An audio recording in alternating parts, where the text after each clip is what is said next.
ఇక్కడ కనిపిస్తున్న వ్యక్తి చలిమంట వేస్తున్నాడు అనుకుంటున్నారా? కాదండి.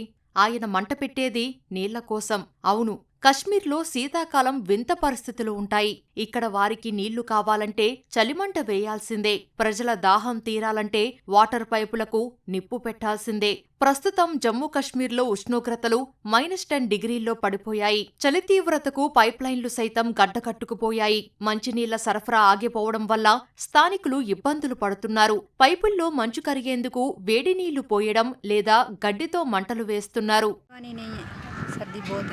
पावर नहीं है, कुछ नहीं है।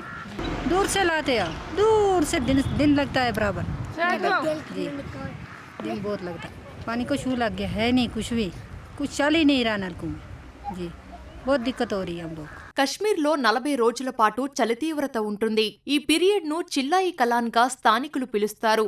అయితే అధికారులు జోక్యం చేసుకుని నీటి సరఫరాకు చర్యలు తీసుకోవాలని స్థానికులు కోరుతున్నారు.